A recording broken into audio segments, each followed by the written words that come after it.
ಯತ್ ಅಪಾರ್ಥೈ ಧ್ಯಾಯತೆ ತತ್ರ ಅರ್ಥಾನ್ ನ ವಿಂದತೆ ಅಂತ ಭಾಗವತದ ಅದರ ತಾತ್ಪರ್ಯದ 2ನೇ ಸ್ಕಂದದ 2ನೇ ಅಧ್ಯಾಯದ 2ನೇ ಶ್ಲೋಕದಲ್ಲಿ ಒಂದು ವಾಕ್ಯ, ಭಾಗವತ ತಾತ್ಪರ್ಯದಲ್ಲಿ ವಾಕ್ಯ.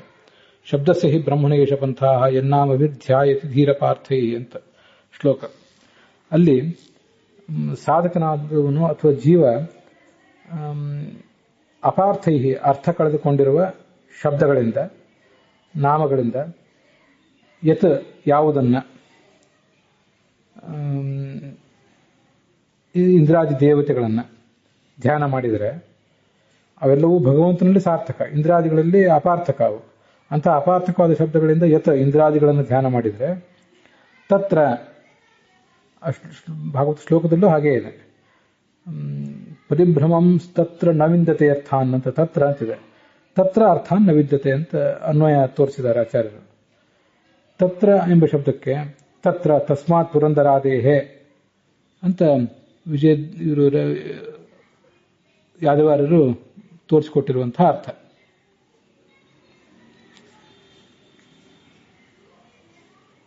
ಇಲ್ಲಿ ತತ್ರ ಅಂತ ಸಪ್ತಮಿ ವಿಭಕ್ತಿಗೆ ಆ ಪಂಚಮಿ ವಿಭಕ್ತಿಯ ಅರ್ಥ ಹೇಳಿದ್ದಾರೆ. ಅವನಿಂದ, ಅಂಥ ವ್ಯಕ್ತಿಯಿಂದ ನಮಗೇನು ಲಾಭ ಆಗೋದಿಲ್ಲ. ಆದರೆ ತಸ್ಮಾತ್ ಅಂತ ಹೇಳೋದ್ರ ಬದಲು ತತ್ ಅಂತ ಹೇಳಿದ್ದಾರೆ. ಅಲ್ಲಿ ಅರ್ಥ ಅಂದ್ರೆ ಪುರುಷಾರ್ಥ ಅಂತ ಅರ್ಥ. ಆ ಇಂದ್ರಾದಿ ದೇವತೆಗಳಲ್ಲಿ, ಅರ್ಥಾತ್ ಇಂದ್ರಾದಿ ದೇವತೆಗಳ ಮೂಲಕ ಇವನಿಗೆ ಯಾವುದೇ ಪುರುಷಾರ್ಥವೂ ಸಿಗೋದಿಲ್ಲ ಅಂತ.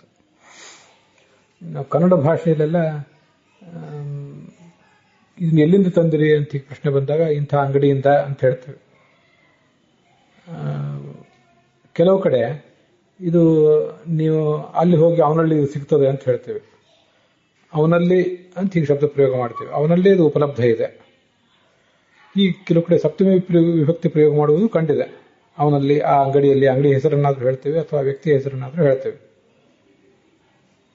ಕೆಲವು ಕಡೆ ಇಂಥವನಿಂದ ನಿಮ್ಮ ಸಂಶಯ ಪರಿಹಾರ ಆಗಬಹುದು ಅಂತ ಇಂದ ಅಂತ ಹೇಳ್ತೇವೆ. ಹೀಗೆ ಇಂಥ ಎಲ್ಲ ಪ್ರಯೋಗಗಳನ್ನ ಕನ್ನಡ ಭಾಷೆಯಲ್ಲಿಯೂ ಕೂಡ ಇರುವ ಪ್ರಯೋಗಗಳನ್ನು ಗಮನಿಸಿದರೆ ತತ್ರ ಅಂತನ್ನುವುದಕ್ಕೆ ಅವನಲ್ಲಿ ಅಂತಲೇ ಸಪ್ತಮಿ ವಿಭಕ್ತಿ ಅರ್ಥನೇ ಆಗಬೇಕು ಅನ್ನೋದು ಬಹಳ ನಿಖರವಾಗಿ ಉಳಿಯೋದಿಲ್ಲ. ಸ್ವಲ್ಪ ಅದಕ್ಕೆ ಅರ್ಥ ವಿಸ್ತಾರ ಆಗ್ತಾ ಹೋಗ್ತದೆ. ಅವನಿಂದ ಅಂತ ಅರ್ಥ ಆಗ್ತದೆ. ಅವನಿಂದ ಎಂಬ ಅರ್ಥದಲ್ಲೇ ಅವನಲ್ಲಿ ಅಂತ ಪ್ರಯೋಗ ಮಾಡ್ತಾರೆ.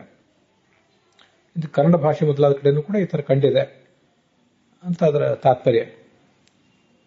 ಅವನಲ್ಲಿ ಅಂದ್ರೆ ಅವನ ಸನ್ನಿಧಾನದಲ್ಲಿ ಅಂತ ಹೀಗೆಲ್ಲ ಅರ್ಥ ಆಗ್ತದೆ. ಅವನ ಸೇವಾ ಮಾಡಿದಾಗ, ಅವನ ಸಮೀಪದಲ್ಲಿ ನಾವು ಹೋಗಿದ್ದಾಗ ಅದರಿಂದ ನಮಗೆ ಇಂಥ ಯಾವುದೇ ಪುರುಷಾರ್ಥ ಸಿಗೋದಿಲ್ಲ ಅಂತ. ವಿಜಯಧ್ವಜರು ಅದಕ್ಕೆ ಅರ್ಥ ಅಂದ್ರೆ ಆಯಾ ವ್ಯಕ್ತಿಗಳ ಗುಣಲಕ್ಷಣ.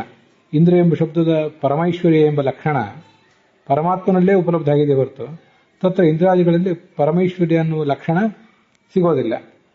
ಅದರಿಂದ ಅಲ್ಲಿ ಅರ್ಥ ಅಂದ್ರೆ ಪುರುಷಾರ್ಥ ಅಂತ ಅರ್ಥ ಮಾಡೇ ಇಲ್ಲ. ಅದರಿಂದ ಅವನಲ್ಲಿ ಆ ಲಕ್ಷಣ ಸಿಗ್ತದೆ ಅಂತ ಸಪ್ತಮಿ ವಿಭಕ್ತಿಗೆ ಅಲ್ಲಿ ನೇರವಾಗಿ ಸಪ್ತಮಿ ವಿಭಕ್ತಿ ಅರ್ಥನೇ ಆಗ್ತದೆ. ಹೀಗೆ ವ್ಯಾಖ್ಯಾನದ ವ್ಯತ್ಯಾಸ ಇದೆ. ವಿಜಯಧ್ವಜರು ಕೂಡ 2 ಅರ್ಥಗಳನ್ನು ಹೇಳಿದ್ದಾರೆ. ಕಿಂಚ ತದುಪಾಸ್ತ್ಯ, ಅವರವರ ಆ ಇಂದ್ರಾದಿ ದೇವತೆಗಳ ಉಪಾಸನೆಯಿಂದ, ತತ್ರ ಅಂದ್ರೆ ತೇಭ್ಯ ಪಂಚಮಿ ವಿಭಕ್ತಿ ಅರ್ಥ, ಪುರುಷಾರ್ಥಗಳನ್ನು ಕೂಡ ಹೊಂದುವುದಿಲ್ಲ ಅಂತ ಆ ಅರ್ಥನೂ ತಗೊಂಡಿದ್ದಾರೆ. ನಮ್ಮ ವ್ಯವಹಾರದಲ್ಲಿ ಪಂಚಮಿ ಅವನಿಂದ ಇದು ಪಡೆಯುತ್ತೇವೆ ಅನ್ನೋ ಹೀಗೆ ಅರ್ಥ ಬಂದಾಗ ಪಂಚಮಿ ವಿಭಕ್ತಿಗೆ ನಾವು ನಿಖರವಾಗಿ ಅಂಟುಕೊಳ್ತೀವಿ ನಿರ್ದಿಷ್ಟವಾಗಿ. ಬೇರೆ ಪ್ರಯೋಗಗಳ ಸಾಧ್ಯತೆ ನಮ್ಗೆ ಗೊತ್ತಾಗೋದಿಲ್ಲ. ಅದಕ್ಕಾಗಿ ಇಂಥ ಒಂದು ಪ್ರಯೋಗವನ್ನು ತೋರಿಸಿದ್ವಿ.